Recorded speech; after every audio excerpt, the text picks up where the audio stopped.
Good evening. வணக்கம்.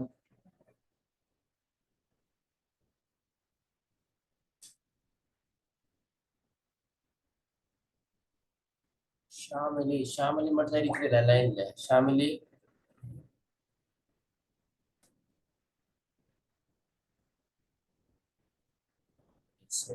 வந்துட்டா. ஒரு 1 minute வெயிட் பண்ணுங்களேன்.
லஷானா வந்து போயிட்டாவா? லஷானா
ஓகே, ஸ்டார்ட் பண்ணுவோம் பிள்ளைகள்.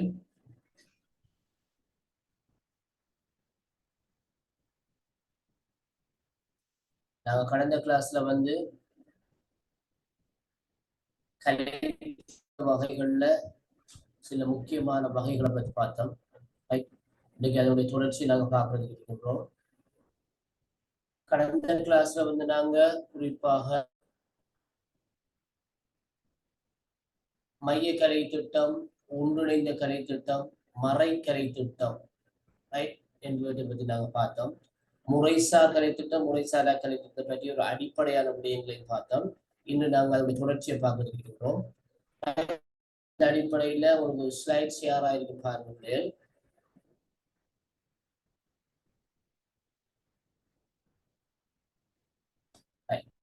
முறைசார் கலை திட்டம். நான் பேச தெளிவா இருக்குதா?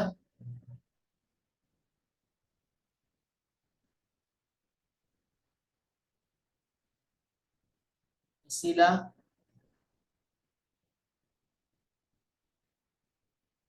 ஷாமலி, தெளிவா கேக்குதா நான் பேசுறது? ஓ சார், கேக்குது சார்.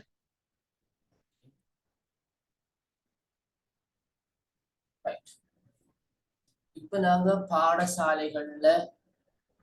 பாடசாலை அதிபர்களுடைய வழிகாட்டலுக்கு அமைவாக கல்வி அமைச்சினால வழங்கப்படுகின்ற விடயங்களை நடைமுறைப்படுத்துகின்ற கலை திட்டம் தான் இந்த முறைசார் கலை திட்டம் சொல்லப்படும். பாடசாலைகள்ல கல்வி அமைச்சுடைய விதந்துரைக்கு அமைவாக நடைமுறைப்படுத்தப்படுகின்ற கலை திட்டம் தான் இந்த முறைசார் கலை திட்டம் என்று அழைக்கப்படுகின்றது. கற்றல் கற்பித்தல் செயற்பாடுகளை பிரதானமானதாக உள்ளடக்கியதாகவும் ஏனைய செயற்பாடுகள் எந்த வகையில இடம்பெற வேண்டும் என்ற வழிகாட்டல் வழங்கப்படக்கூடியதாகவும் இந்த கலை திட்டம் உள்ளடக்கப்பட்டிருக்கிறது. ரைட். இந்த கலை திட்டத்துல கட்டமைக்கப்பட்ட மற்றும் திட்டமிடப்பட்ட கல்வி உள்ளடக்கத்தை கொண்டு கல்வி நிறுவனங்களால் அதிகாரபூர்வமாக வடிவமைக்கப்பட்டு, கல்வி நிறுவனம் சொல்றது கல்வி அமைச்சு நாங்க சொல்றோம், கல்வி அமைச்சினால அதிகாரபூர்வமாக வடிவமைக்கப்பட்டு பாடசாலைகளாலும் கல்லூரிகளாலும் நடைமுறைப்படுத்தப்படுகின்ற கலை திட்டம் தான் முறைசார் கலை திட்டம், ஃபார்மல் கரிக்குலம் என்று நாங்க அடையாளப்படுத்தும். அப்ப இந்த முறைசார் கலை திட்டத்துல பிள்ளைகள் உத்தியோகபூர்வமான ஆவணங்கள், இந்த கலை திட்டத்துக்கு தேவையான ஆவணங்கள், குறிப்பாக பாடத்திட்டம், பாடக்குறிப்பு, ஆசிரியர் அறிவுரைப்பு வழிகாட்டி, மாணவர்களுக்கான பாட புத்தகங்கள், அதே மாதிரி கணிப்பீட்டு மதிப்பீடு தொடர்பான நிபந்தனைகள், விதிமுறைகள் எல்லாமே உள்ளடக்கப்பட்டதாக இருக்கு. அவ இந்த முறைசார் கலை திட்டம் என்பது உண்மையாகவே ஆசிரியர்கள் மாணவர்களுக்கு எவற்றையெல்லாம் கற்பிக்க வேண்டும் என்று தீர்மானிக்கப்பட்டிருக்கின்றதோ அந்த விடயத்தினுடைய உள்ளடக்கத்தை கொண்டதாக இந்த முறைசார் கலை திட்டத்துடைய உள்ளடக்கம் காணப்படுகின்றது. இதைத்தான் நாங்கள் முறைசார் கலை திட்டங்களாக அடையாளப்படுத்தும். சரிதானே? முறைசார் கலை திட்டம் சொல்றது பாடசாலைகள்ல நடைமுறைப்படுத்தப்படுகின்ற கலை திட்டமாக இருக்கிறது. பாடசாலைகள் நடைமுறைப்படுத்தப்படுகின்ற கலை திட்டம் தான் இந்த முறைசார் கலை திட்டமாக காணப்படுகிறது. இந்த கலை திட்டத்தை வடிவமைக்கிறார்கள் யாருன்னு பார்த்தோம்னா கல்வி அமைச்சில் இருக்கின்ற பாடம் தொடர்பான நிபுணர்கள். ஒவ்வொரு பாடத்துக்கும் பொருத்தமாக அந்த பாடம் சார்பாக நியமிக்கப்பட்டிருக்கின்ற நிபுணர்கள் தான் கணித பாடம், வரலாறு அல்லது தமிழ் மொழி மற்றும் ஆங்கிலம் போன்ற பாடங்களுக்கு கல்வி அமைச்சினால் நியமிக்கப்பட்டிருக்கின்ற பாட நிபுணர்கள் தான் இந்த கலை திட்டத்தை வடிவமைக்கின்றார். சிலரே அப்ப பாடசாலைகள்ல முற்றுமுழுதாக நடைமுறைப்படுத்தப்படுகின்ற கலை திட்டத்தை நாங்க முறைசார் கலை திட்டம் நாங்க அடையாளப்படுத்துகிறோம். இந்த முறைசார் கலை திட்டத்திலே பண்புகளை நாங்கள் பார்க்கின்ற போது வர்ணிக்கின்ற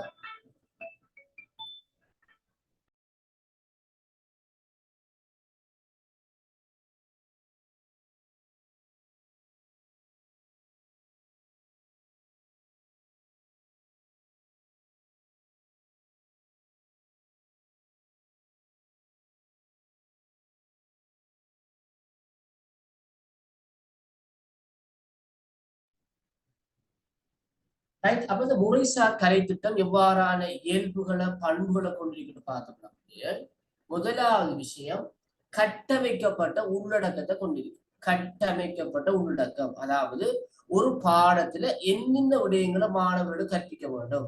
உதாரணமாக தரம் 6 வரலாறு பாடத்தை எடுத்துக்கொண்டமாக இருந்தா அந்த வரலாறு பாடத்தில் என்னென்ன விடயங்கள் உள்ளடக்கப்பட்டிருக்க வேண்டும். தரம் 7ல வரலாறு பாடத்தில் என்னென்ன விடயங்கள் உள்ளடக்கப்பட்டிருக்க வேண்டும்.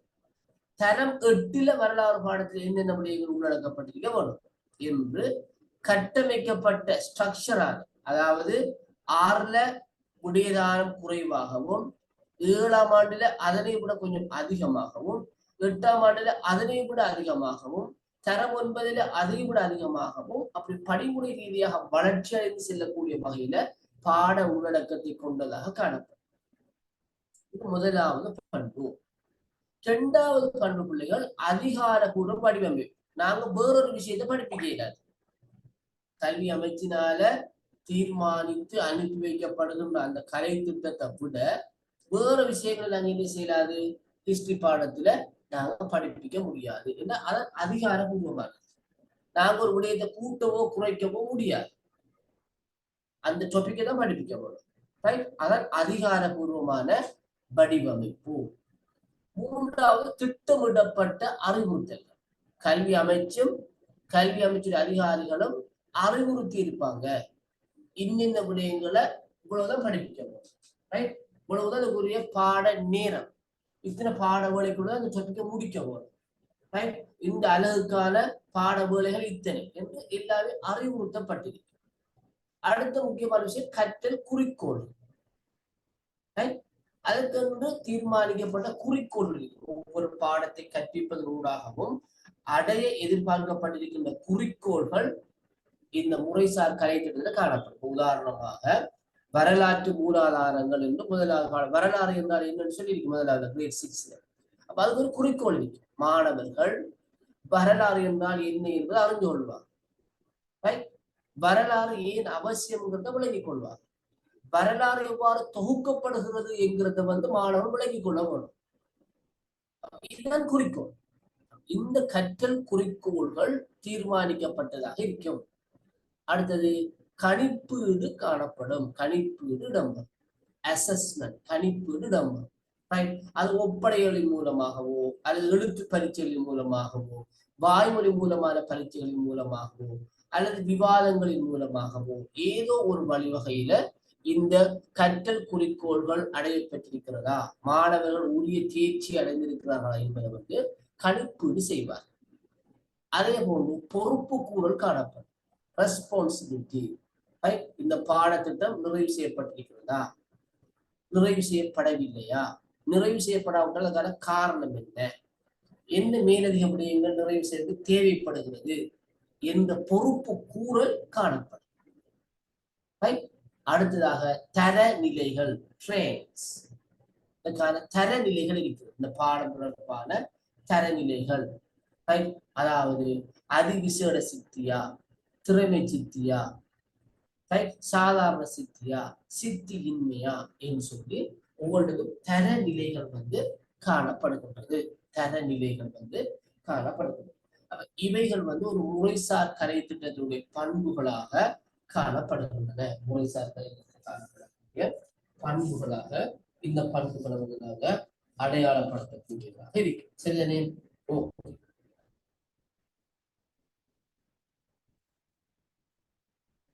அடுத்த முக்கியமான விஷயம் தரநிலையில காணப்படுற விஷயம் சொன்னால், நான் உங்களுக்கு ஆரம்பத்தில் சொன்ன விஷயம் தான்,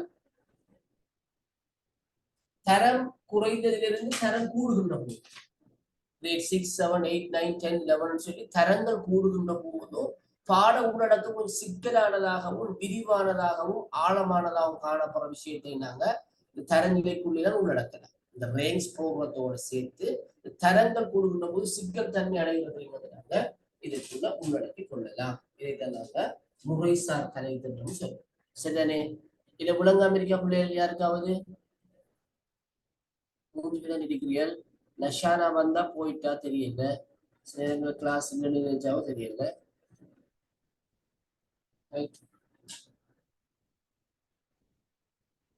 விளங்கிட்டாமா? நஷீலா விளங்கிட்டா?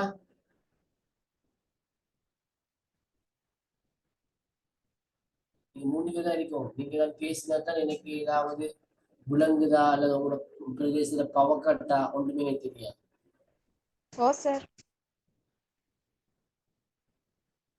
நான் 7க்கு வந்துட்டு உங்களோட சார் தான் சொன்னா பவர் கட்டா கொஞ்சம் லேட் ஆகும் சொல்லி.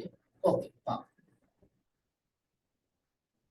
அப்ப முறைசார் கலை திட்டம்னா என்னங்கிற விடயம் உங்களுக்கு தெரியும். முறைசார் கலை திட்டத்தை பண்புகளும் தெரியும். சரிதானே? ஓகே, இப்ப நாங்க அடுத்த விஷயத்துக்கு போகிறோம். முறைசாரா கலை திட்டம். முறைசாரா கலை திட்டம். முறைசார் கலை திட்டத்துக்கு மாற்றமானது முறைசாரா கலை திட்டமாக இருக்கு. நான் ஃபார்மல் கரிக்குலம். முறைசாரா கலை திட்டம் சொல்றது கல்வி அமைப்புகளால கல்வி அமைப்புகள்ல அதிகாரபூர்வமான அறிவுறுத்தல்கள் உள்ளடக்கத்துக்கு அப்பால் பார்த்த முறைசார் கலை திட்டத்துக்கு அப்பால் அல்லது முறைசார் கலை திட்டத்துக்கு புறம்பாக திட்டமிடப்படாத வகையில முன்கூட்டியே தீர்மானிக்காத வகையில மறைமுகமாக இடம்பெறுகின்ற கற்றலோடு தொடர்பான விடயங்கள் எல்லாமே முறைசாரா கலை திட்டம் எனப்படும். கற்றலோடு தொடர்பான விடயங்கள் முறைசாரா கலை திட்டம் எனப்படும். அதாவது மறைமுக கற்றல்.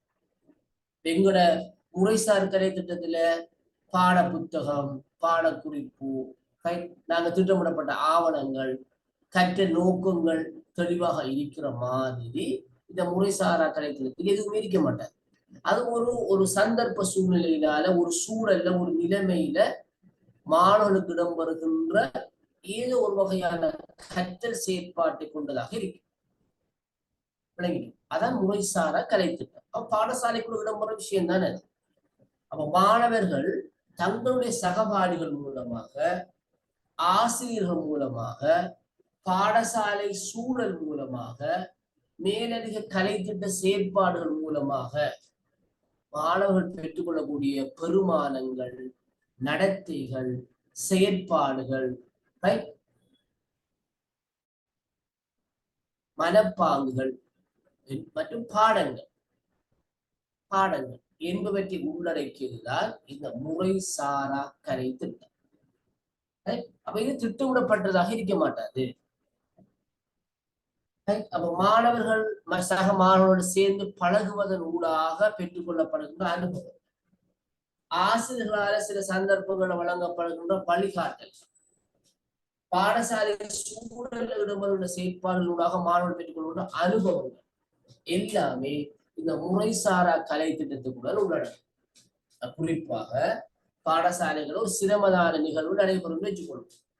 அப்ப ஒரு சிரமதான நிகழ்வு நடைபெறுகின்ற போது அந்த சிரமதான நிகழ்வுகள்ல பாடசாலை மாணவர் பங்கு பெறுவதன் ஊடாக பெற்றுக்கொள்கின்ற அனுபவங்கள், எப்படி சூழலை தூய்மையாக வச்சிருக்கிறது, எப்படி நாங்க வாழ்ற இடத்தை சுத்தமாக வச்சிருக்கிறது, எவ்வாறு பொது சேவையில நாங்க ஈடுபடுறது, இந்த அனுபவங்களை மாணவர்கள் பெற்றுக்கொள்றாங்க. அப்ப இது ஒரு முறை சாராத விஷயம். இது முறை சார விஷயம். பாடசாலையில இப்ப மழை காலம், அப்ப டெங்கு நோய் பரவ போகிறது. அப்ப எங்களுக்கு பொது சுகாதார வைத்திய அதிகாரிகள் என்ன செய்வாங்கன்னா, பாடசாலையில சிரமதானம் செஞ்சு மழைநீர் தேங்கி இருக்கின்ற நுழம்பு பெருகக்கூடிய இடங்களை எல்லாம் சுத்தப்படுத்துகிற சூழ்நிலை உடனடியாக நாங்கள் செயற்பாடு ஈடுபடுறோம். அப்ப இது மாணவர்கள நல்ல மனப்பாங்கு காட்டும். நாங்கள் இருக்கிறத சுத்தப்படுத்துறது, அடுத்தது தீங்கு விளைவிக்கக்கூடிய பொருட்களை அகற்றுறது, அதே மாதிரி பாடசாலையில குப்பை கூலங்களை நாங்க உரிய வகையில வெளியேற்றுறது, அகற்றுறது, நாங்க பயன்படுத்துகின்ற உணவு மீறி மற்ற விடயங்களை உரிய வகையில இடத்துல சேர்க்கிறது போன்ற விடயங்கள் எல்லாமே இந்த முறைசாரா கலை திட்டத்தில் உள்ளடங்கக்கூடிய விடயங்களாக காணப்படும். சரிதானே? ஓகே. அப்ப இந்த முறைசாரா கலை திட்டத்தின் மூலமாக மாணவர்களிடம் சமூகமயமாக்கம் விருத்தியாகும். என்ன சமூகமயமாக்கம்னா என்ன? சமூகமயமாக்கம்னா என்ன?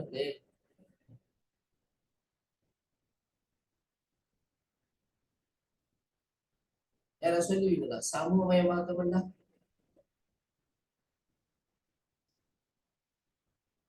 ஷாமலி, socialization,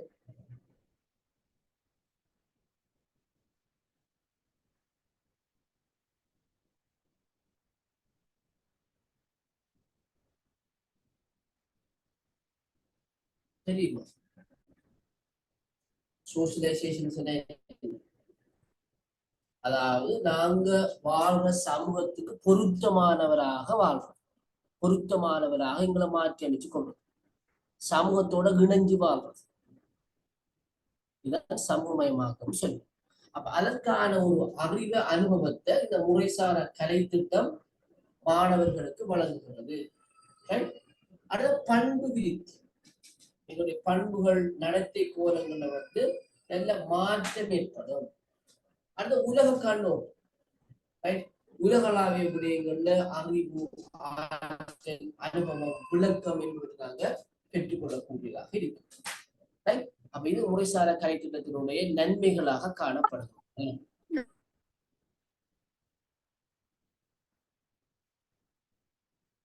முறைசாரா கலை திட்டத்தினுடைய நன்மைகளாக காணப்படுகிறது.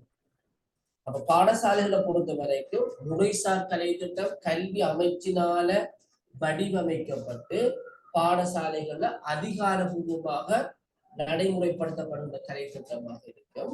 அதே போல முறைசாரா கலை திட்டம் என்பது திட்டமிடப்படாத வகையில அந்தந்த சந்தர்ப்பத்துல பொருத்தமான சூழல்ல பாடசாலைக்குள்ள இடம் வருகின்ற மறைமுகமான செயற்பாடுகளாக பெற்றுக் கொள்கின்ற அறிவு மற்றும் அனுபவத்தோடு தொடர்பான விடயங்களை கொண்டதாக காணப்படும். அதைத்தான் நாங்கள் முறைசாரா கலை திட்டங்களை நாங்கள் அடையாளப்படுத்திக் கொள்கின்றோம். சரிதானே? ஓகே. வேற ஏதாவது கேள்வி இருக்கா பிள்ளைகள்? ஓகே. நஷானா வந்துட்டா. நஷானா ஏற்கனவே வந்து அவுட் ஆனதா? சார் விலங்கல்ல. எப்பவே ஜாயின் ஆயிருந்தீங்க ஒரு அவுட் ஆயிட்டு. இல்ல சார். நான் வந்து 4:30 இருந்து 5 வரைக்கும் ஜாயின் ஆயிருந்தேன். அப்புறம் தான் இல்லாம இல்லையோ தெரியாம லீவ் ஆகினேன். சொன்னாங்க. அப்ப அதனால நான் என்ன ஜாயின் பண்ணல நிறைய பேருக்கு மலையாண்டு மெசேஜ் வந்து போட்டாங்க. அதால நான் நினைச்சேன் சம்டைம் இந்த அப்படி ஜாயின் ஆயிக்கொள்ளவோ தெரியாது.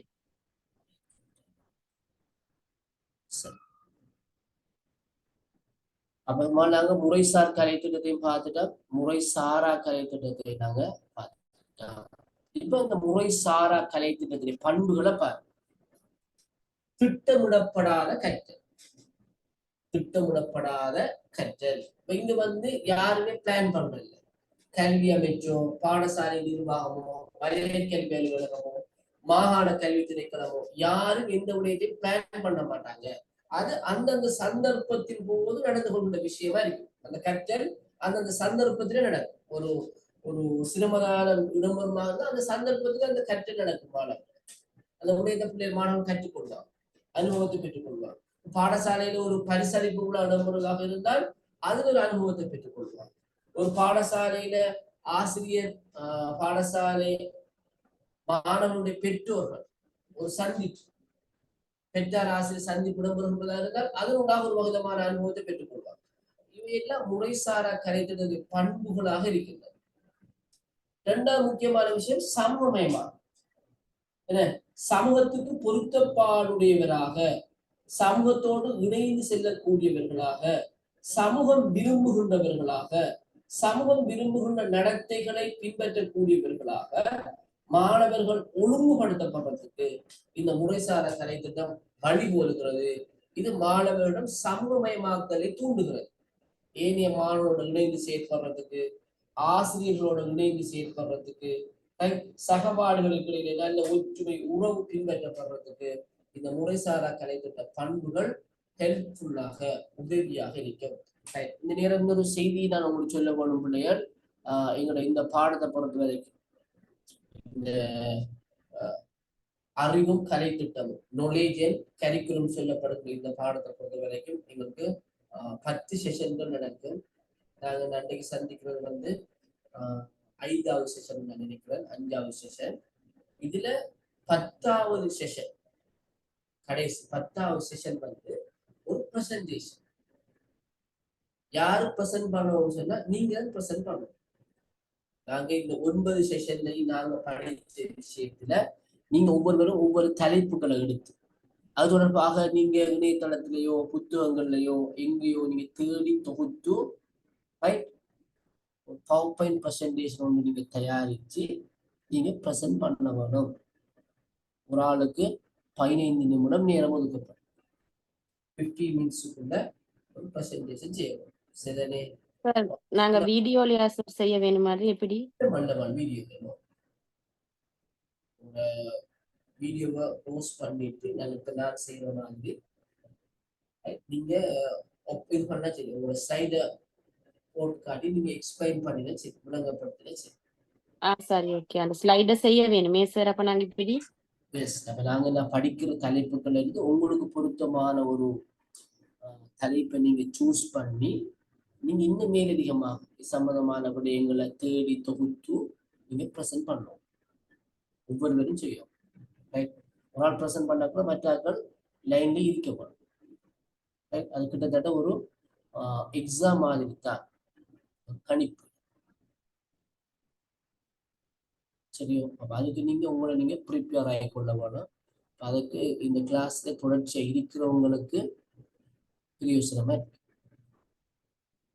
ரைட், அப்ப நம்ம என்ன டாபிக்கை செய்யறதுன்றதை நீங்க இப்ப இருந்து தீர்மானிச்சு கொள்ளலாம்.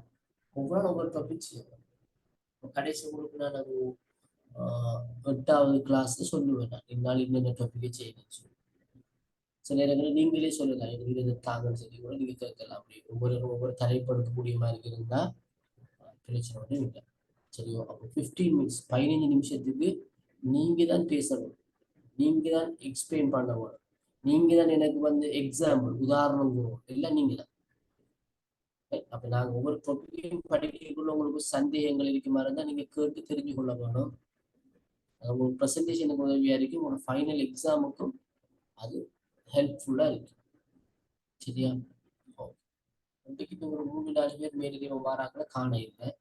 கிளாஸ் பிந்தினத்தாலேயோ காண தெரியல. எனக்கு இந்த அஃப்ரா வருவாங்க, நம்ம ரிஸ்கா வருவா, ஏன்னா காணல. இந்த தகவல் அவங்களுக்கு சொல்லிக் கொள்ளுங்க. பிஸ்பாக்கு வந்து மழை பெய்யுதாம் சார், மெசேஜ் போட்டு இருந்தா இடி மின்னல் ஜாயின் ஆயிக்கொள்ள கஷ்டமாயிக்குது அப்படின்னு. நான் உங்களுக்கு இந்த ஸ்லைடு எல்லாத்தையுமே பிடிஎஃப் ஆக்கி நான் குரூப்பையும் போட்டு விடுவேன். உங்களுக்கு மேலதிகமாக நீங்க உங்களோட ஸ்லைட் தயாரிப்புகளை நீங்க ஒரு தேவைக்காக பயன்படுத்தி கொள்ளலாம். அது ஒரு 10வது செஷன்ல நடக்கும். பெரும்பாலும் 10வது செஷன் வந்து எங்களுக்கு 5வது மாதம் மே மாதம் தான் இடம்பெறும். இன்னொரு கிளாஸ் மட்டும் தான் இருக்குது, 24ஆம் தேதி. நாளை மறுதினம் ஒரு கிளாஸோட இந்த மந்த்துக்குரிய செஷன் எல்லாம் முடியுது. அடுத்த 4 செஷன் வந்து மே மாதம் இருக்கும். அதுல 4வது செஷன் வந்து ப்ரெசன்டேஷன் செஷன். சரிதானே? முன்கூட்டி நான் உங்களுக்கு சொல்லிக் கொடுறேன். ஏற்கனவே நீங்க ப்ரெசென்ட் பண்றதுக்கு முதல் என்னுடைய வாட்ஸ்அப் நம்பருக்கு வந்து நீங்க உங்களோட ப்ரெசன்டேஷன் அந்த ஸ்லைடை வந்து அனுப்புவோம். சரி, அனுப்பிட்டு தான் நீங்க வந்து ப்ரெசென்ட் பண்ணணும். சரியா?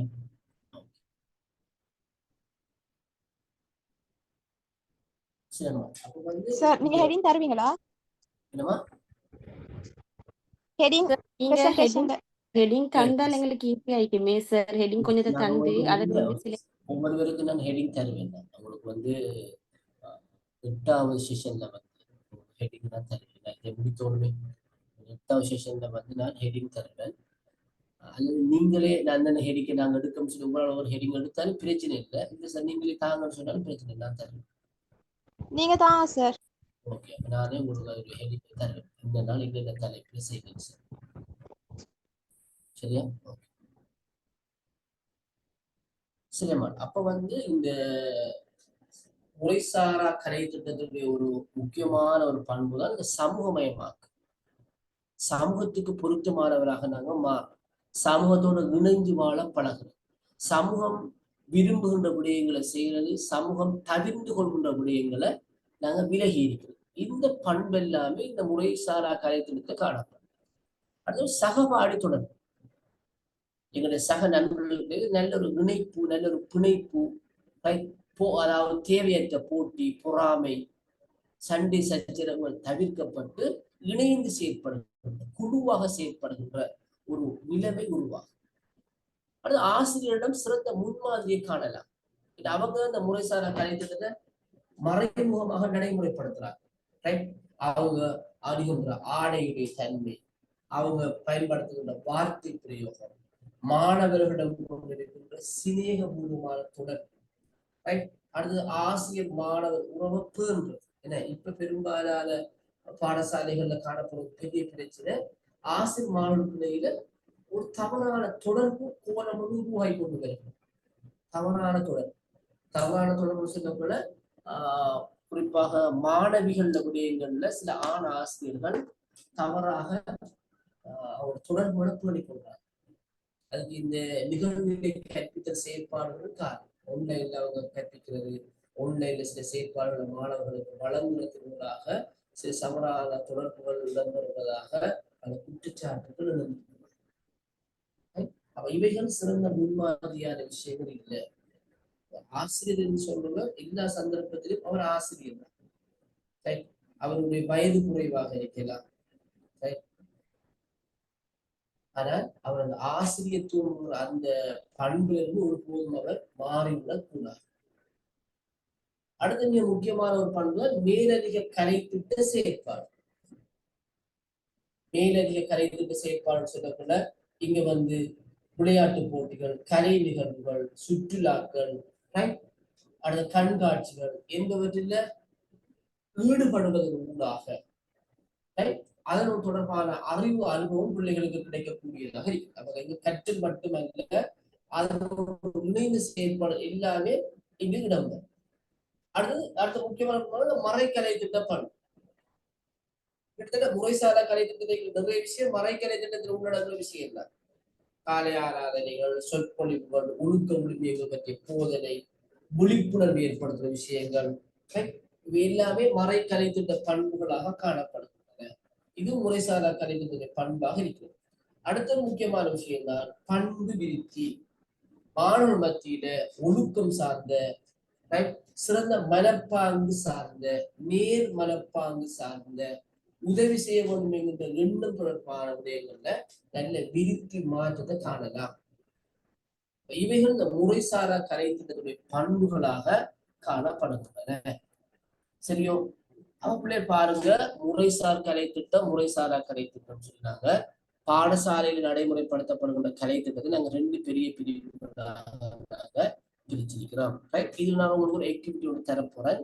தந்தது பிறகுதான் நாங்க இன்னும் கொஞ்சம் டீப்பான விஷயத்துக்கு போகிறோம். தேர்ச்சி மைய கலை திட்டம், அதுக்கு பிறகு கற்றற்பேர் அடிப்படையிலான கலை திட்டம்னா நாங்க பார்க்க வேண்டியிருக்குது. சரிதானே? ஓகே. இப்ப நான் உங்களுக்கு ஒரு வேர்க் தரேன், குறிச்சு கொள்ளுங்க அல்லது நோட் பண்ணி கொள்ளுங்க.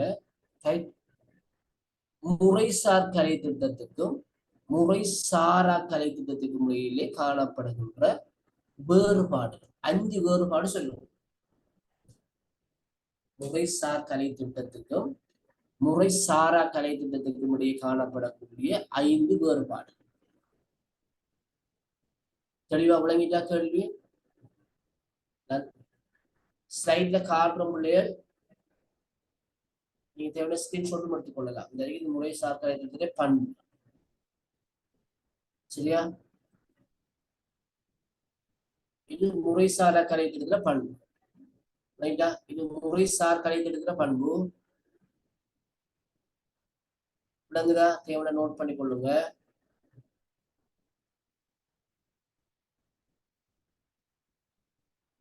இது முறைசாரா கலை திட்டத்திலே பண்பு. சரியோ? எனக்கு ஒவ்வொருவரும் நீங்க விரும்புற உதாரணத்தோட சேர்த்து சொல்லும். எல்லாரும் பாடசாலையில கற்றாக்கள், டீச்சர் இல்லாட்டி பிரச்சனை இல்லை, பாடசாலையில கற்றாக்கள். ஆகவே இந்த முறைசார் கலை திட்டத்திலிருந்து முறைசாரா கலை திட்டம் என்ன வகையில வேறுபடுது, என்னென்ன வேறுபாடுகள் இருக்கிறது? கிளியரா? நசீலா கிளியரா விளங்கிட்டா?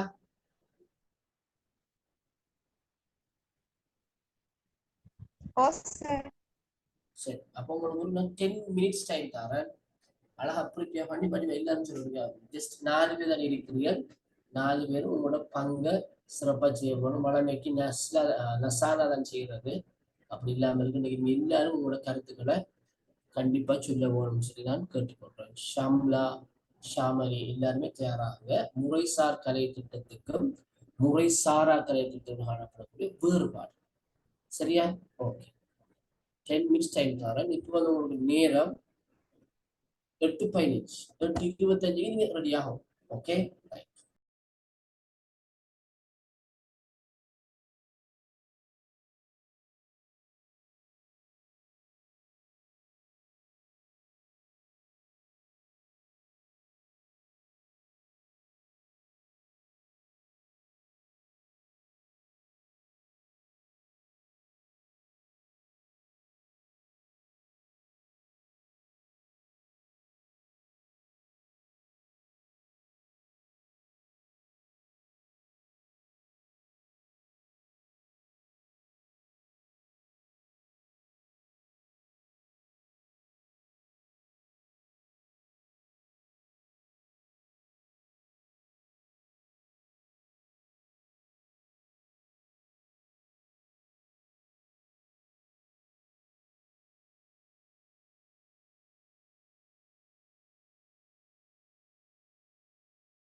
ரைட் பாப்போமா பிள்ளை?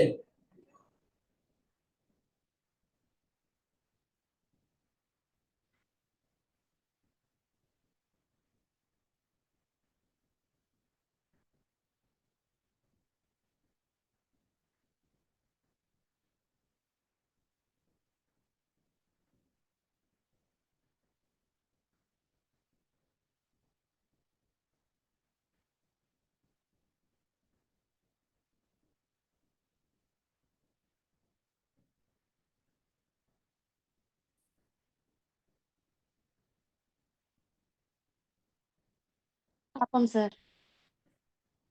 சரி, அப்ப யாரு ஃபர்ஸ்ட் ஸ்டார்ட் பண்ண போறீங்க? நான் சிலவ சார். ஒரு பிரசன்டேஷனுக்கு ஒரு ரிஹர்சல் மாதிரி தானே. ஓகே, ஸ்டார்ட் பண்ணுங்க. யாரு? நஷானா. ஓகே. சார், முறைசாரா கலை திட்டம்ன்றது வந்து ஒரு திட்டமிடப்படாத முறையில விரும்பியவாறு அந்த தனிப்பட்ட நபர்களுக்கு விரும்பியவாறு மேற்கொள்ளப்படுகின்ற ஒரு கலை திட்ட முறையாகும். முறைசார் கலை திட்ட முறையில வந்து பிளானிங் ஒண்டிக்கும் ஒரு திட்டமிடலிக்கும் டைமிங் ஒண்டிக்கும் எது எந்த டைம்ல எந்த காலப்பகுதியில நடைபெற வேண்டும் என்று செல்ற ஒரு அமைப்பு முறைசார் கலை திட்டத்துல காணப்படும். அடுத்தது வந்து சார், சகபாடிகளோட தொடர்புகள் வந்து முறைசார்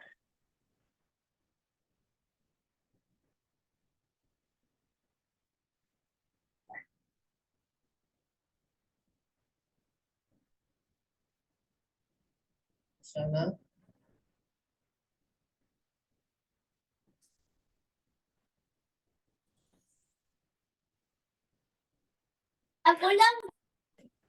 சகபாடிகளோட தொடர்புகள்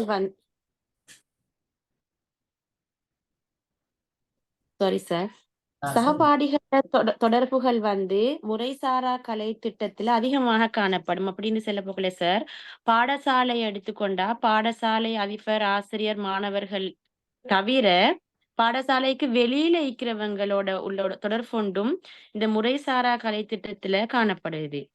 முறைசார் கலை திட்டத்துல அவ்வாறான ஒரு அமைப்பு காணப்படுகிறல்ல, அந்த பாடசாலையோ கல்வி நிறுவனமோ அதுக்குள்ள ஈக்கிறவங்க மட்டும்தான் இடைத்தொடர்புகளை பேணிக் கொள்ளுவாங்க.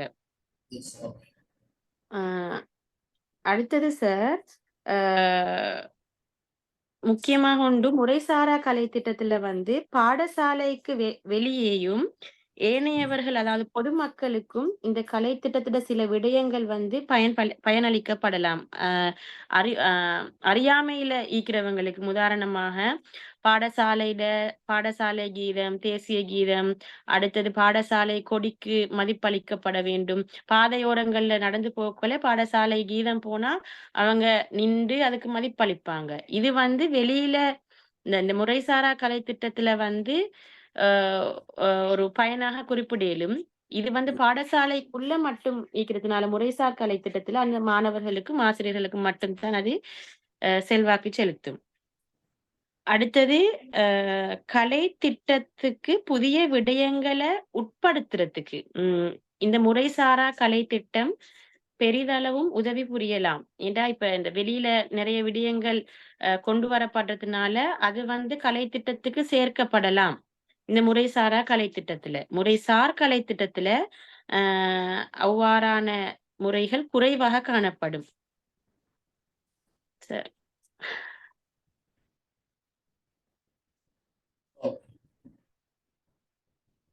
அடுத்து யார் மாதிரி சொல்ல போறீங்க? நஷீலா? நஷானா சொல்லுங்கன்னு பிரச்சனை இல்லை. உங்களோட கருத்தை நீங்க சொல்லலாமா மற்றாக்கள்?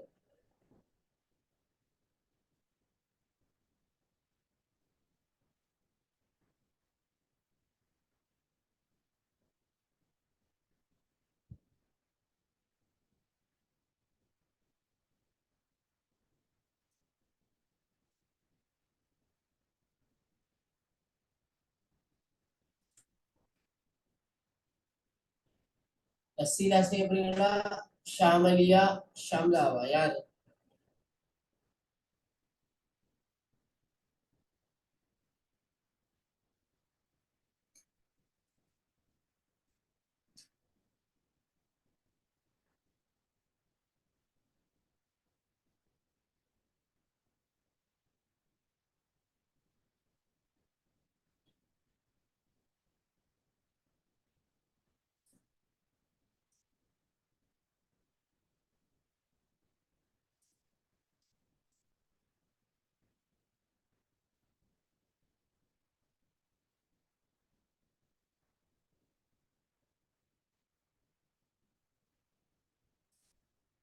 தயாரில்லையா ஒருவரும்?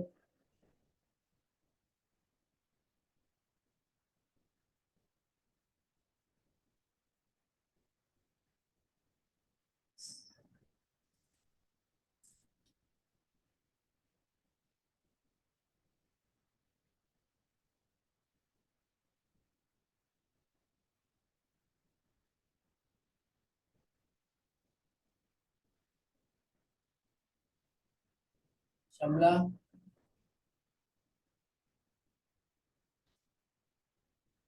அடுத்த விஷயத்துக்கு போமா?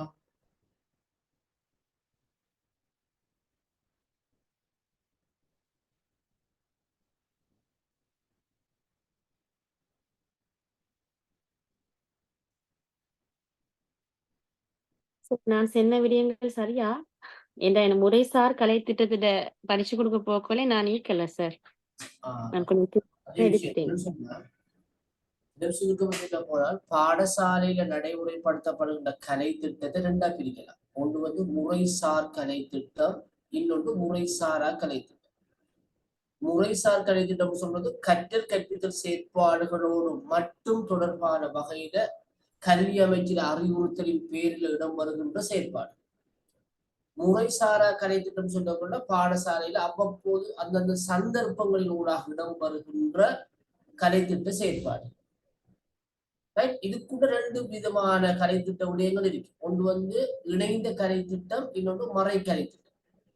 இந்த மறை கலை திட்டமும் இணைந்த கலை திட்டமும் சேர்ந்துதான் நாங்க முறைசாரா கலை திட்டம் சொல்லுவோம். இப்ப மறை கலை திட்டம் சொல்றது வந்து பாடசாலையில மறைமுகமாக கலை திட்டத்துக்கு, முறையான கலை திட்டத்துக்கு பங்களிப்பு செய்கின்ற விடயங்கள், ஒழுக்க விளிம்பம் சார்ந்த விடயங்கள், மாணவனுடைய நேர் மனப்பாங்கு, பாடசாலையினுடைய கொடி, பாடசாலை கீதம் போன்றவற்றுக்கு மதிப்பளிக்கிறது, ஆசிரியர்களை கௌரவிக்கிறது, ஆசிரியர்களுக்கு மரியாதை செலுத்துறது, சமய அனுஷ்டானங்கள்ல ஈடுபடுறது, சமூகத்துக்கு பிரயோசனமான விடயங்களை மேற்கொள்றது, சிந்திக்கிறது, இவைகள்தான் மறைக்கலை திட்டம். அப்ப இது மறைக்கலை திட்டத்துக்கான செயற்பாடுகள், காலை ஆராதனை, அறிஞர்கள் அல்லது பேச்சாளர்களுடைய பேச்சுக்கள், உபன்யாசங்கள், விரிவுரைகள், உடல் இயக்க செயற்பாடுகள், இவர்கள் எல்லாமே வரும். அதே மாதிரி இடைக்கலை திட்டம் சொல்லக்கூட பாடசாலையில விளையாட்டு போட்டி, கல்வி சுற்றுலா, கடற்பயணம், என்ன கல்வி கண்காட்சி, சித்திர போட்டி, கலை மன்றங்கள், இவைகளை தான் நாங்க சொல்றோம் இணைந்த கலை திட்ட செயற்பாடு. இந்த இணைந்த கலை திட்டம், மறைக்கலை திட்டம் ரெண்டும் தான் முறைசாரா கலை திட்டம்.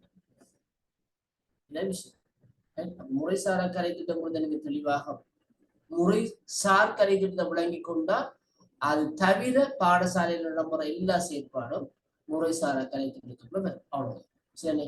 நஷானா சொன்ன விஷயம் சரியான விஷயம் தான், சிறப்பானது. ஓகே, நஷானா பாராட்டுகள். மற்றாக்கள் ஏன் தெரியல, இதுக்கு ஏன் தயங்குறாங்கன்னு எனக்கு விளங்குது இல்லை. ஆனா உங்களுக்கு அது உங்களோட ப்ரெசன்டேஷனை வந்து கடுமையா பாதிக்கும். இதுல வந்து தைரியமா கதைக்காவிட்டால் ப்ரெசன்டேஷனை 15 நிமிஷம் வந்து நீங்க ப்ரெசென்ட் பண்ண வேணும். அதுக்குரிய பயிற்சி உங்களுக்கு இருக்குமான்னு எனக்கு தெரியல, அது நீங்க பார்த்துக்கொள்ளுங்க. சரிதானே? ஓகே, இப்ப நாங்க அடுத்த விஷயத்துக்கு போகிறோம் பிள்ளைகள். தேர்ச்சி கலை திட்டம், தேர்ச்சி மைய கலை திட்டம். ரைட்? அதாவது தேர்ச்சி மாணவர்களிடம் தேர்ச்சியை அடிப்படையாக கொண்டு உருவாக்கப்பட்ட கலை திட்டத்துக்கு பேர் தான் இந்த தேர்ச்சி மைய கலை திட்டம்னு சொல்றோம். இது 2007ஆம் ஆண்டு கல்வி அமைச்சினால இலங்கை பாடசாலைகள்ல நடைமுறைப்படுத்தப்படல் வேண்டும். 21ஆம் நூற்றாண்டுடைய சவால்களை வெற்றி கொள்ளக்கூடிய வகையில மாணவர்களிடம் தேர்ச்சியை ஏற்படுத்த வேண்டும் என்ற அடிப்படையில உருவாக்கப்பட்ட கலை திட்டம் தான் இந்த தேர்ச்சி மைய கலை திட்டம். நாங்க இப்போ சில பாடசாலைகளை சம்பந்தமாக கலைப்பதில் கம்பட்டன்சி லெவல் சொல்லுவோம். தேர்ச்சி மட்டம் எல்லாம் லெசன் எழுதுவாங்க. ஏன்னா நஷாலாவுக்கு தெரிஞ்சிருக்குன்னு நினைக்கிறேன். ஓகே, இப்ப இதுலயும் மாற்றம் வந்துட்டு 2017ஆம் ஆண்டு பிறகு இதுலயும் மாற்றம் வந்து இப்போது கற்றற்பேறு லேர்னிங் அவுட்கம்ஸ் மெத்தட் தான் இப்போது நாங்க பயன்படுத்துறோம். இதுக்கு முதல் இருந்தது தேர்ச்சி மைய கலை திட்டம். அப்ப தேர்ச்சியில இருக்கின்ற உச்ச அளவான திறன், விடயத்தில் காணப்படுகின்ற உச்ச அளவான திறனுக்கு பேர் நாங்க சொன்னது தேர்ச்சி. ஏன்னு சொன்ன பிள்ளைகள், இந்த 2007ஆம் ஆண்டுல இந்த தேர்ச்சி மைய கலை திட்டம் ஏன் வருதுன்னு சொன்னால், எங்கள் நாட்டு பாடசாலைகள்ல நாங்கள் மாணவர்களுக்கு கல்வி எவ்வளவுதான் வழங்கினாலும் அவங்களிடம் அந்த கற்ற விடயங்கள் தொடர்பான தேர்ச்சிகள் ஏற்படுவதில்லை. எங்களோட கல்வி வெறும் ஏட்டு கல்வியாக, அதாவது செயற்பாடு அற்ற கல்வியாக காணப்படுகிறது. வெறும் கோட்பாடுகளை தியரிகளை மட்டும்தான் நாங்க படிக்கிறோம். பிராக்டிக்கல் எங்கிட்ட எந்த விதமான விளக்கமும் இல்லை என்கிற விடயம் கண்டறியப்பட்ட போது கொண்டு வரப்பட்ட ஒரு கலைத்திட்டம் தான் இந்த தேர்ச்சி மைய கலைத்திட்டம் சொல்றோம். உதாரணமாக ஒரு என்ஜினியர் இருப்பார், பல்கலைக்கழகத்துல ஒரு பட்டம் முடிச்ச ஒரு என்ஜினியர், ஒரு பொறியியலாளர். என்ன பொறியியலாளர்னா மின் பொறியியலாளர், ஒரு எலக்ட்ரிக் என்ஜினியர்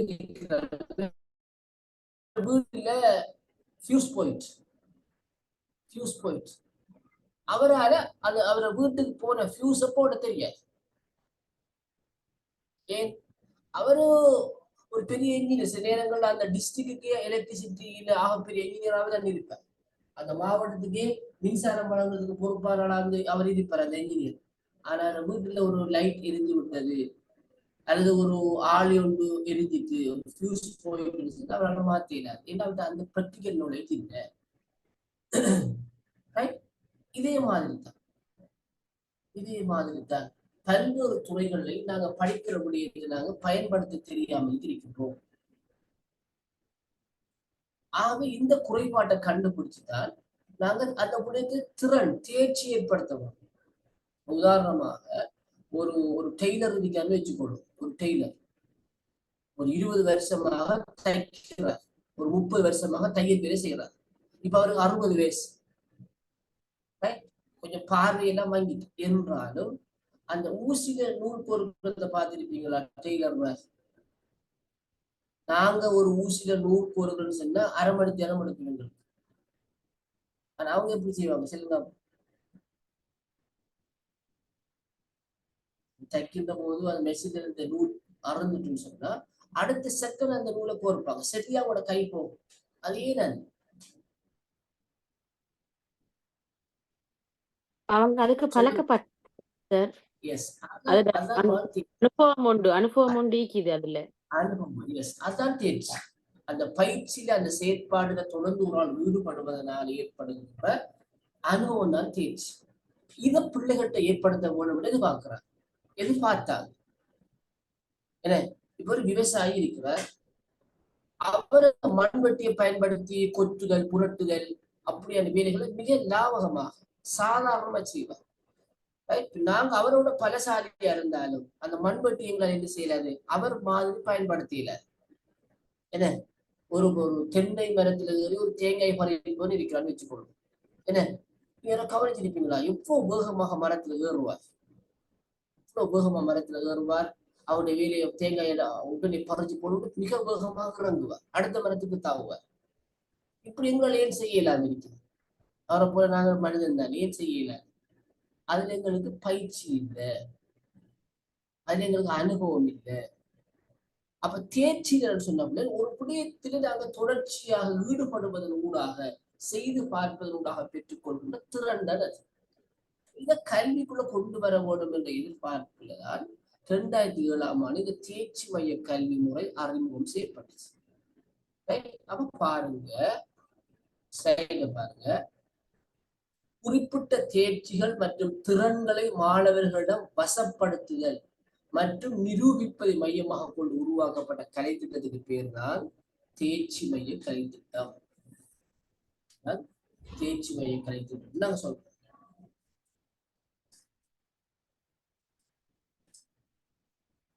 இங்கு கற்கை நெறிகளை நிறைவு செய்தல் மற்றும் பெறுபேறுகளை பெறுதல் என்பவற்றில் கவனம் செலுத்துவதற்கு பதிலாக மாறாக அதுக்கு முக்கியத்துவம் இல்லாத வகையில என்ன கோஷ முடிக்கணும், அதை அறிந்த பரவணுங்கிறத விட புள்ளிகள் வழங்கணும், பெறுபேற பரவணுங்கிறதுக்கு பதிலாக மாணவர்களுக்கு நிஜ உலக சூழமைவுகளில் பொருத்தமான மற்றும் பயன்படுத்தக்கூடிய திறன்களை வளர்ப்பதை உறுதி செய்யும் வகையில் செயல்முறை திறன்களில் நிபுணத்துவம் மற்றும் அறிவு மற்றும் தகமைகளை வளர்ப்பதை விருத்தி செய்யும் வகையில் இக்கலை திட்டம் வடிவமைக்கப்பட்டுச்சு.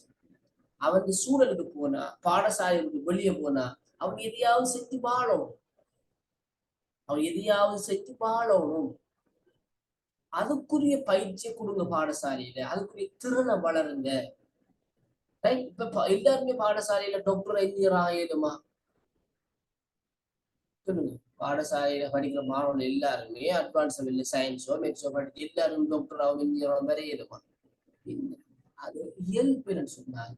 சிலர் அந்த விடயத்துல நுண்ணறிவு மிக்கவர்களாக திறன் மிக்கவர்களாக இருந்து நன்றாக கற்று அட்வான்ஸ் போய் சயின்ஸ் படிச்சு டாக்டர் ஆவாங்க, மேத்ஸ் படிச்சு இன்ஜினியர் ஆவாங்க, காமர்ஸ் படிச்சு அக்கௌண்டன்ட் ஆவாங்க, அப்படி போவாங்க. இன்னும் சிலர் ஏழாம தண்ணி அவங்க நல்லா விளைய கொள்ளும். இப்ப சிலருக்கு இந்த ஒட்டு வேலை வெல்டிங்னு சொல்லுவோம், இரும்பு இருக்கும், அது அந்த வேலை செய்கிற விருப்பம் வச்சுக்கொண்டா அதுல நல்ல ஒரு திறன் உள்ளவராக மாறுறது.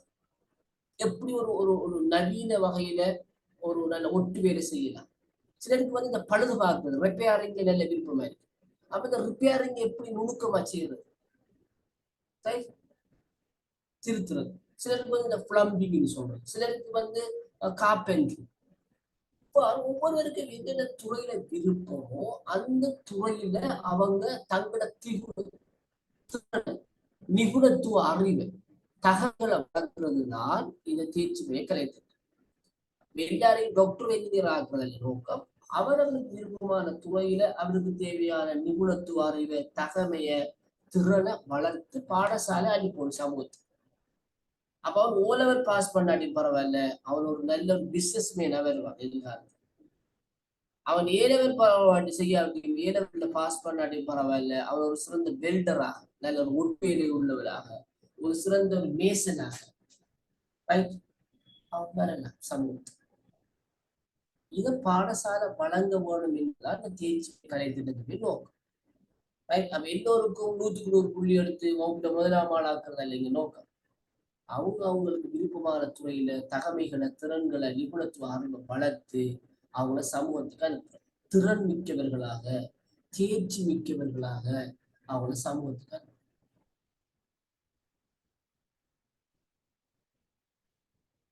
சரி, இலங்கையில 2007ஆம் ஆண்டிலிருந்து இந்த தேர்ச்சி மைய கலை திட்டம் பாரிய எதிர்பார்ப்புகள் நடைமுறைப்படுத்தப்பட்டுச்சு. காம்படன்சி லெவல், இந்த தேர்ச்சி மட்டம் என்கிற அடிப்படையில வகுப்பறையில கற்பித்தல் செயற்பாடுகள் மேற்கொள்ள வேணும், மாணவர்கள் தேர்ச்சி ஏற்படுத்த வேணும் நோக்கத்துல செய்யப்பட்டுச்சு. ஆனா நாங்க என்ன நோக்கத்துக்காக இந்த கலை திட்டத்தை அறிமுகப்படுத்தினோமோ அதை நாங்க அடைய முடியாம போயிடுச்சு. அதே ஏட்டுக்கள், அதே பரீட்சை மையங்கள், அதே பெறுபேறுகளுக்கு முக்கியத்துவம். மாணவன் பரீட்சையில பெற புள்ளியை வச்சுதான் அவன் கட்டிக்காக அப்படி தீர்மானிக்கின்ற ஒரு நிலைமையில தான் நாங்கள் தொடர்ந்து இருக்கிறோம். அது ஒரு விஷயம். வேகமாக மாறி வரும் உலகின் தேவைகளுடன் கல்வியை மிகவும் நெருக்கமாக இணைத்து கல்வி மற்றும் தொழிற்சூழலில் செழிப்படைய தேவையான திறன்களை வளர்க்க இந்த தேர்ச்சி மைய கலை திட்டம் உதவுகிறது. தேர்ச்சி மைய கலை திட்டம்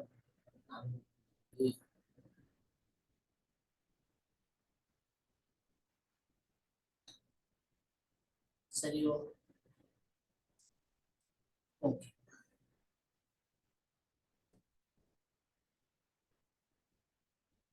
அப்ப தேர்ச்சி மைய கலை திட்டத்தில் முக்கியமான அம்சங்கள் என்னன்னு பார்க்கணும். முதலாவது தேர்ச்சி மற்றும் தகமைகள்ல கவனம் செலுத்துறது, அறிவுல கவனம் செலுத்துறது, பெறுபேறுல கவனம் செலுத்துறது, தேர்ச்சியில கவனம், அதுல எக்ஸ்பர்டா நல்ல அனுபவம் பெற்றிருக்கிறாரா, திறனை வளர்த்திருக்கிறாரா என்கிறதுல கவனம் செலுத்தும்.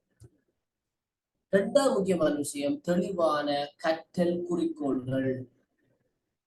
இந்த லெசன் ஸ்கீம் எழுதுறாங்களுக்கு தெரிஞ்சுக்கிறீங்க. தேர்ச்சி மைய முறையில் எழுதினாங்களுக்கு லெஷனாக்கள் எழுதினாங்களோ தெரியல.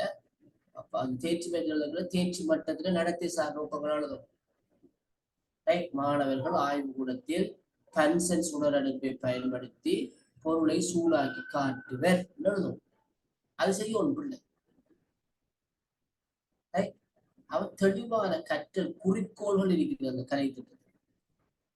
அடுத்த நிபுணத்துவ அடிப்படையிலான கற்றல், எக்ஸ்பர்ட் அது நல்ல நிபுணத்துவ அறிவியலாக வளர்த்துக் கொள்ளக்கூடிய வகையிலான கற்றல். அடுத்த பிளெக்சிபிள் மாணவர் மையம், தேர்ச்சி மைய கலை திட்டம் யார் சார்பானா மாணவர் அடிப்படையில். மாணவர்கள் தான் இங்க செயற்படணும், மாணவர்கள் தான் திறனை வளர்க்கவும், மாணவர்கள் தான் செய்து பார்த்த அனுபவங்களை பெற்று கற்கவும். அடுத்த முக்கியமான அம்சம் தான் தனியால் மையப்படுத்தப்பட்ட கற்றல். ஒவ்வொருவருடைய திறமை, அனுபவம், விருப்பத்துக்கு ஏற்ப கற்கிறது. சொன்னமே எல்லாரும் டாக்டருமாக இல்லாது என்ஜினியருமாக இல்லாது.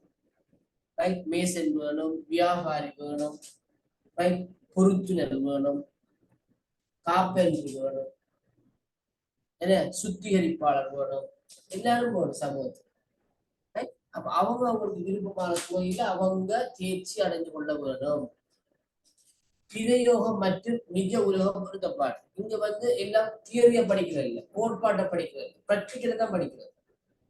பிராக்டிக்கல் நாலேஜ் நீங்க முக்கியம். அடுத்தது ஒருவருடைய முன்னேற்ற தொடர்பாக தொடர் கணிப்பு, தொடர்ந்து அவர் அசஸ் பண்ணணும், கணிப்புக்கு உட்படுத்த வரும். இவைகள் இந்த தேர்ச்சி மைய கலை திட்டத்துடைய கலை திட்டத்துடைய முக்கியமான அம்சங்களாக காணப்படுகிறது. விளங்கிட்டா தேர்ச்சி மைய கலை திட்டம் விளங்கிட்டா?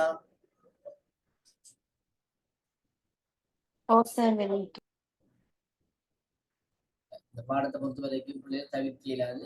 நான் தான் கூடுதலாக கலைக்கணும்.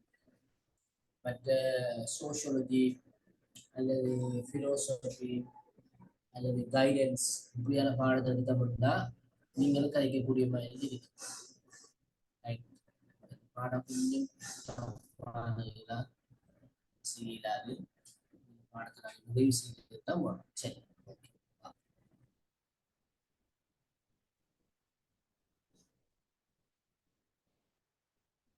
தேர்ச்சி அடிப்படையிலான கலை திட்டம் பாடசாலையில் நடைமுறைப்படுத்தப்பட்டால் அதனூடாக கிடைக்கக்கூடிய நன்மைகள், பயன்கள் என்னன்னு பார்க்கணும். முதலாவது பயன் அதனுடைய பொருத்தப்பாடு. பொருத்தப்பாடு சொல்றது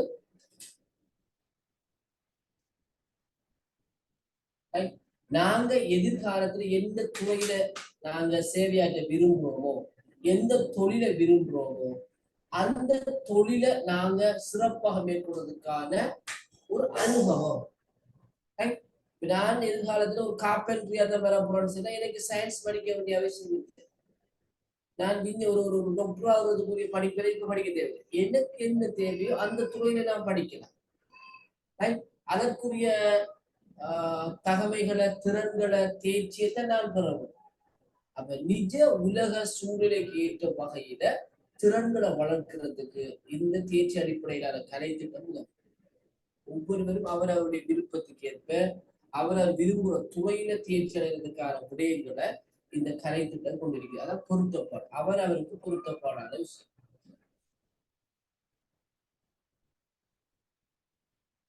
இரண்டாவது விஷயம் தனிநபர் பயன்.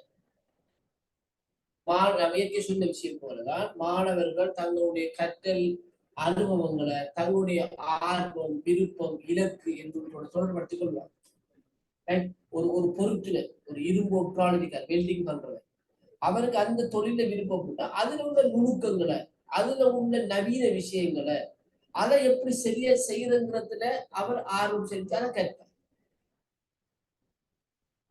அவருக்கு தான் அது பயன். ஒரு என்ஜினியர் ஆகிறவருக்கு, ஒரு டாக்டர் ஆகிறவருக்கு அந்த விஷயம் பயன் அளிக்க மாட்டார். என்ன அதே போல ஒரு எதிர்காலத்தில் ஒரு ஆசிரியராக வர இருக்கிறவருக்கு எப்படி மாணவர்களை நாம புரிஞ்சு கொள்றது, எப்படி லேசா கற்பிக்கிறது, எப்படி கற்பித்த தொழில்நுட்பத்தை பயன்படுத்துறதுங்கிற விளக்கங்கள் அவருக்கு தேவை. அவர் பயனை நோக்கியதாக இந்த கலை திட்டம் உருவாக்கப்பட்டிருக்கு. மூணாவது விஷயம்தான் நெகிழ்வுத்தன்மை. மாணவருடைய இயல்பு, மாணவருடைய தேவை, மாணவருடைய எதிர்பார்ப்புக்கு ஏற்ப கற்பித்தல் பாணி வேறுபடும். அவருக்கு ஏற்ற மாதிரியான கற்பித்தல் செயற்பாடு இங்க நடக்கும். சரி, அதான் நெகிழ்வுத்தன்மை. நாலாவது நிபுணத்துவ அறிவு. அது நிபுணத்துவம். அவங்க அறிவை கற்கிறாங்க, அந்த விளக்கத்தை கற்பாங்க, செய்து பார்த்து அனுபவங்களும் வருவாங்க. ஒரு விஷயத்தை கற்று அதை செய்து பார்த்து என்ன நடக்கும், அவங்களுக்கு கூடுதலான நாலேஜ் கிடைக்கும், கூடுதலான எக்ஸ்பீரியன்ஸ் கிடைக்கும். அப்ப நிபுணத்துவம் உள்ளவரா மாறுவாங்க. இப்ப சயின்ஸ் பாடத்துல பிள்ளைகள் வீட்டு மின் சுற்று ஒரு விஷயம் இருக்கு. அதை படிக்கிற ஒருவர் பாடசாலையிலேயே எப்படி ஒரு வீட்டு மின் சுற்று அமைக்கிறது அமைச்சு காட்டுவார், அமைப்பார். அப்போ ஒரு வயரிங்ல அவருக்கு இன்ட்ரெஸ்ட் உள்ளவர் அந்த துறையில அவர் அப்படியே போவார். எப்படி நவீன வகையில இப்ப நாங்க இந்த ட்ரிப் சுவிட்ச் எல்லாம் போடுவாங்க, மின்னல் அடிச்சா ட்ரிப் விடுறது, அதே மாதிரி எலக்ட்ரிக் ஷாக் அடிச்சா ஆட்டோமேட்டிக்கா ட்ரிப் விடுறது, இந்த நவீன எல்லாம் அவர் கற்க ஆர்வம் முடியல. அப்ப இந்த தடையில்லா என்ன, ஆளில்லா என்ன, எது உயிர்கல்வி எது, எது நியூட்ரல் வயர் எது, இந்த விஷயம் எல்லாத்தையும் படிப்பார். படிக்கிற விஷயத்தை பிராக்டிகலா செய்து பார்க்கறதுக்கான சந்தர்ப்பம் அவருக்கு கிடைக்கும்.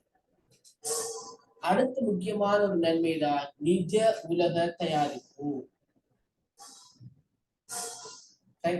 அதாவது சமூகத்துல ஒரு தொழிலை போடுறதுக்கு நாங்க என்னென்ன திறமைகளை பெற்றுட்டு போகணும் விளங்கி அதை பாடசாலைகள் வழங்கும். அப்ப சமூகத்துல போய் அவருக்கு தொழில் இல்லாதவராக, ஒரு வேலை இல்லாதவராக, ஒரு ஊதாரியாக இருக்க மாட்டார். ஏதோ ஒரு தொழிலை போடக்கூடிய ஒரு பயிற்சி தான் போகிறாங்க. அடுத்த விஷயம் ஊக்கல்.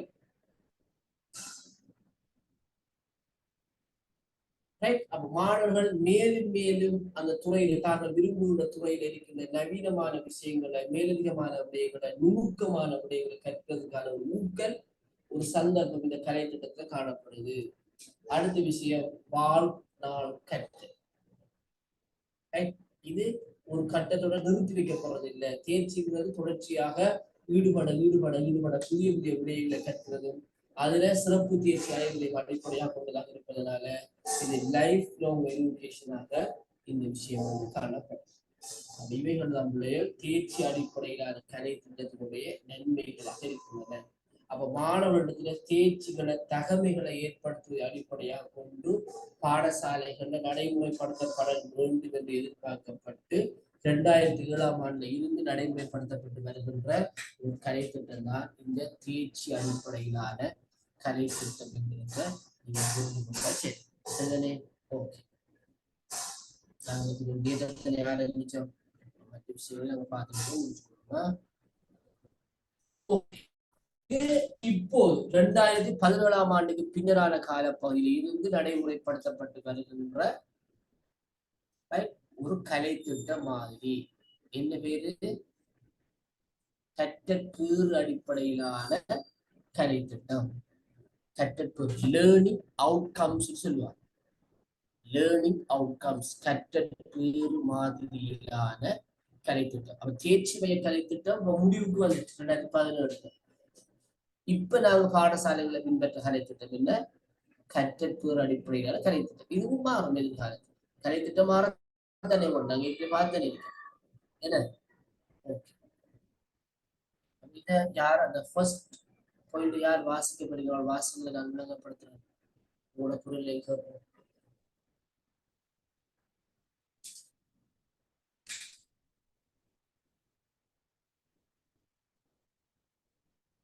பாயிண்ட் யார் அவரால் வாசிக்க.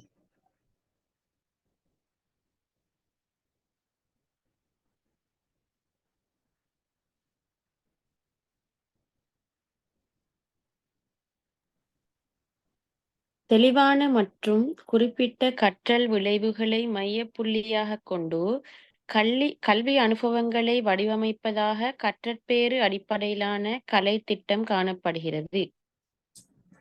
அதாவது தெளிவான மற்றும் குறிப்பிட்ட கற்றல் விளைவுகளை மையப்புள்ளியாக கொண்டு, அதாவது ஒரு பாடத்தை கற்பிக்கிறதுக்கு முதல் இந்த பாடத்தை கற்பிப்பதனால மாணவர்கள் என்ன விளைவை பெற்றுக் கொள்வாங்க, மாணவர்கள் என்ன மாற்றம் பெற வேணும், இந்த பாடத்தை நான் கற்பிக்கிறதால மாணவர்கள் எதை கற்க வேணும் என்கிறத முன்கூட்டியே தீர்மானித்து விட்டு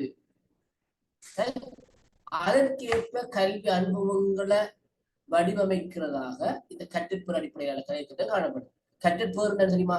கற்பதனுடைய பேருன விளைவு.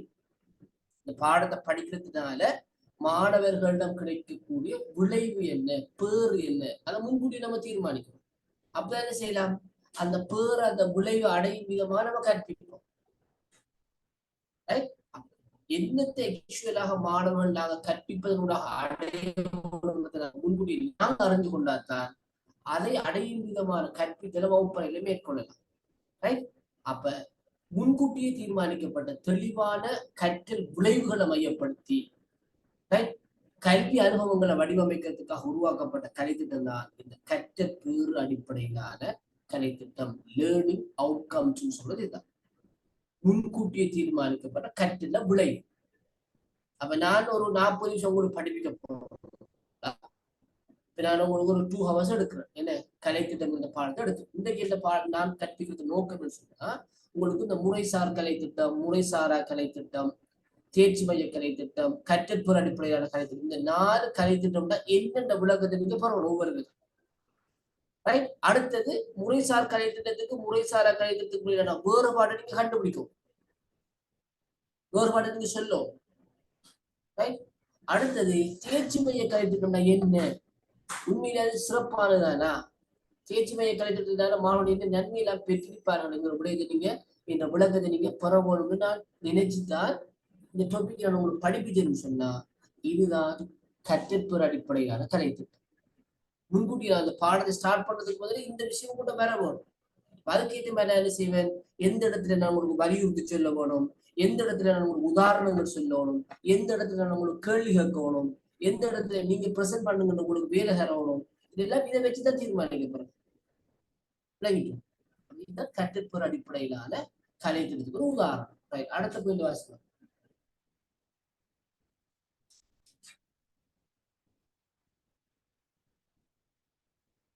செகண்ட் பாயிண்ட்,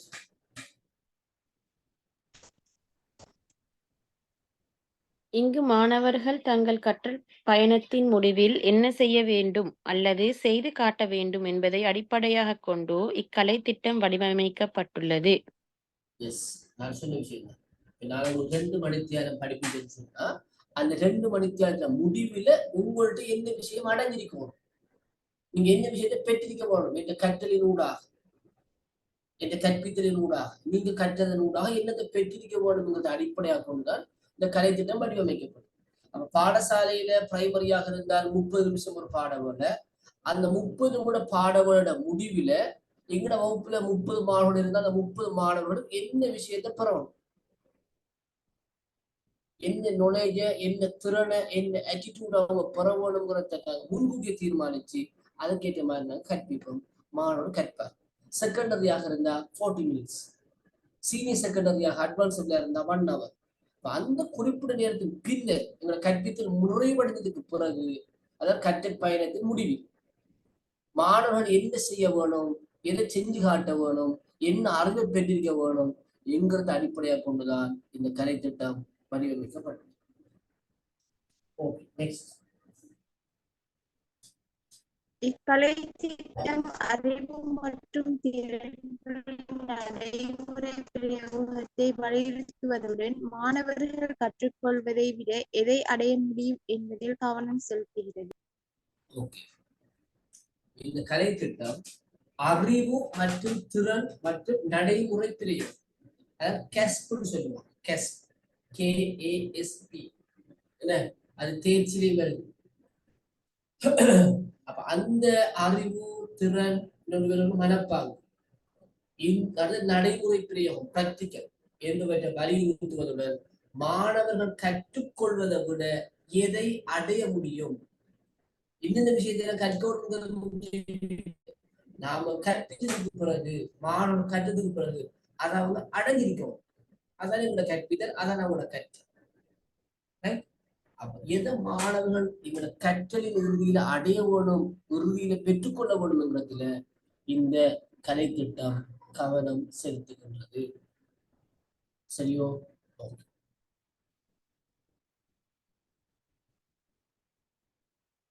இந்த கற்றற்புற அடிப்படையான கலை திட்டத்த முக்கியமான அம்சங்களை பாருங்க.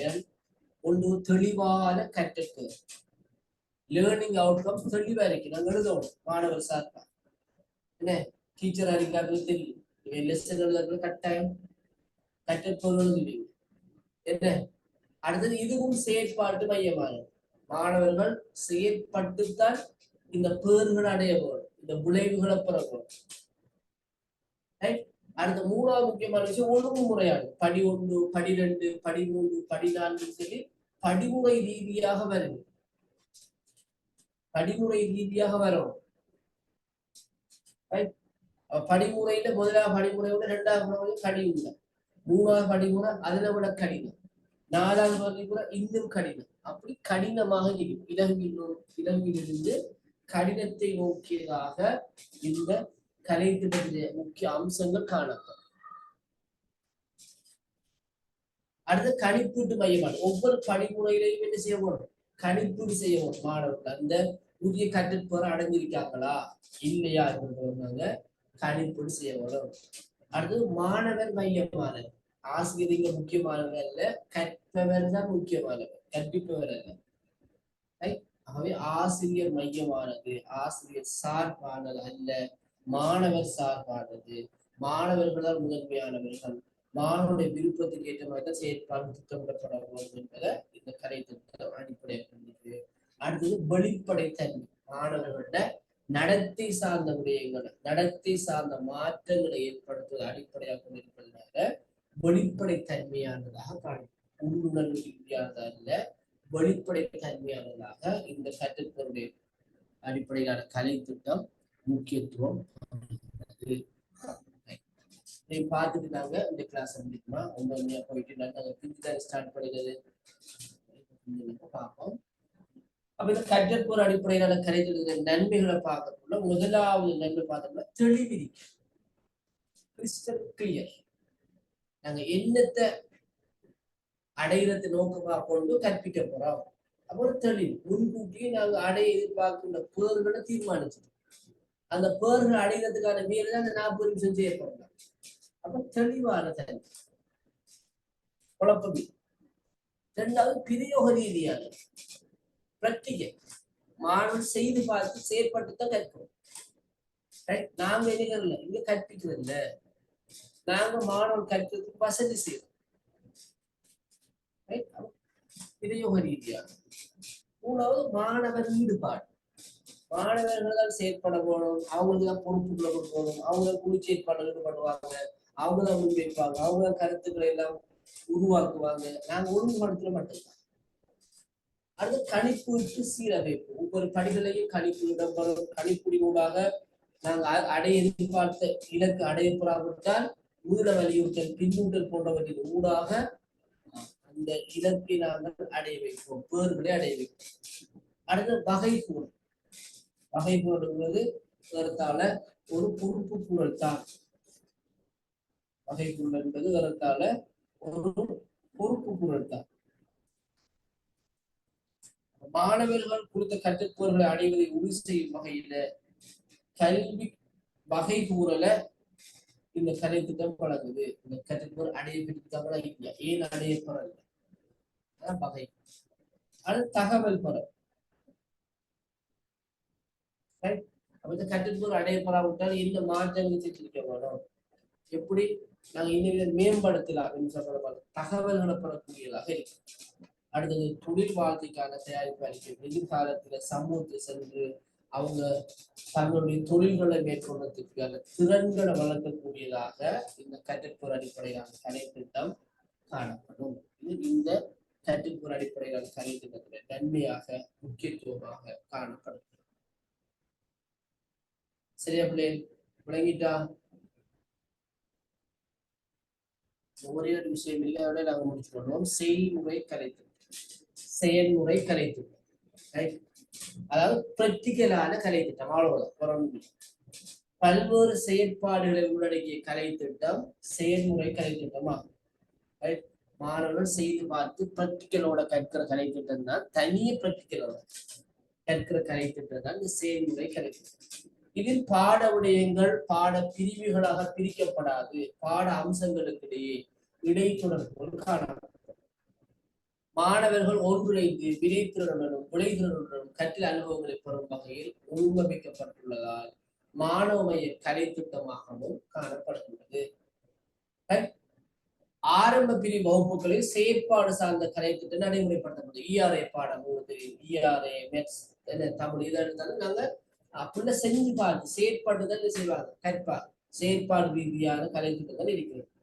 அதே போல 10ஆம் ஆண்டு 11ஆம் ஆண்டு வகுப்புகளில் தொகுதி பாடங்கள் பாஸ்கெட் சப்ஜெக்ட்கள் வந்து இந்த செயற்பாடு சார்ந்த பாடங்கள் காணப்படும். உதாரணமாக இப்ப மனைப்பொருள் இருக்கிற பாடம் பிள்ளை செயற்பட்டு தான் கற்கணும், செய்து பார்த்து கற்கணும். விவசாய விஞ்ஞானம் செயற்பட்டு கற்கணும். உடற்கல்வி சுகாதாரம்ங்கிறது பிள்ளை செயற்பட்டு கற்கணும். அப்போ ஒரு ப்ராக்டிக்கலோட செயற்பாட்டோட ஆக்டிவிட்டியோட ப்ராக்டிக்கல் சொல்றதை விட ஒரு ஆக்டிவிட்டி பேஸ்ல பாடங்களை கற்பிப்பதற்காக உருவாக்கப்பட்ட கலை அந்த செயல்முறை கலை திட்டங்களாக அடையாளப்படுத்தும். சரியா பிள்ளைகள்? இதுல விளங்கிட்டா? நாங்க இன்னைக்கு என்னென்ன பாடம் என்னென்ன கலை திட்டம் பார்த்தோம்?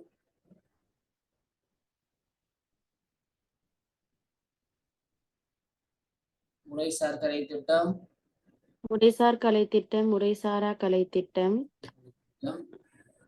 தேர்ச்சி மைய திட்டம், தேர்ச்சி மைய கலை திட்டம், செயல்முறை கலை திட்டம், கற்றற்பொருள் அடிப்படையிலான கலை திட்டம். கலை சரி, திட்டம். லாஸ்ட் ஒன் மட்டும் கொண்டிருக்க முடியுதா?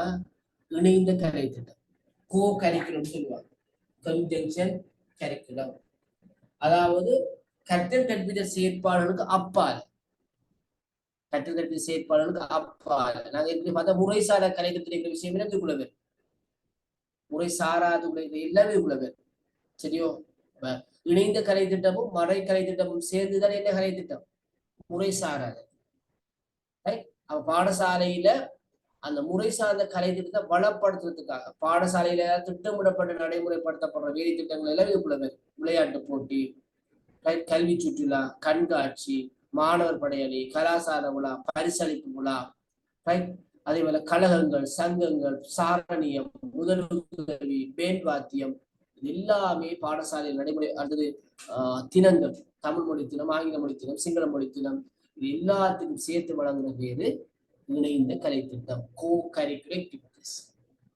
மைய கலை திட்டம் கோ, CORE, கோ. இது கன்ஜங்ஷன் கலை திட்டம், இணைந்த கலை திட்டம். ரைட்? ஓகே. இவ்வளவுதான் கலை திட்டத்துல வகைகளாக நாங்க பார்க்கிறோம். அடுத்த கிளாஸ்ல நாங்க பார்க்க போறது கலை திட்ட வடிவங்களை பார்க்கணும். கலை திட்ட வடிவங்களை, டிசைன்களை வந்து நாங்க பார்க்க போனோம். கலை திட்ட வடிவங்களை நாங்க பார்க்க போனோம். அந்த கலை திட்ட வடிவத்துல தான் நாங்க டெய்லருடைய கலை திட்டம், கேருடைய கலை திட்டம், கேருடைய மாதிரி, குறிக்கோள் மாதிரி, வட்டத்தன்மை மாதிரி, இயங்குதன்மை கொண்ட மாதிரி சொல்லுவோம். டெய்லர், கேர், வீலர், நிக்கலஸ் சொல்லி சில அறிஞருடைய கலை திட்ட மாதிரிகள் இருக்கிறது. அவனோட கலை திட்ட பாடம் முடியுது. அப்ப இருக்கிற நாங்க 3 பாடம் வந்து சொல்லுவோம். 4 பாடம் இருக்கேன்னு, 4 இது 5வது கிளாஸ் தானே, 6, 7, 8, 9 4 கிளாஸ்லயும் வந்து 4 மாதிரிகளை பார்ப்போம். பார்த்துட்டு கடைசி கிளாஸ் பிரசன்டேஷனுக்கு ஈடாக இருக்கும். அதோட பாடத்துக்காக நிறைவு செய்வோம். சரியா பிள்ளை? ஓகே. இன்னைக்கு பல சிரமங்களுக்கு மத்தியில இந்த கிளாஸ்ல நன்றியை தெரிவித்து இந்த கிளாஸ் நிறைவு பண்ணுவாங்க.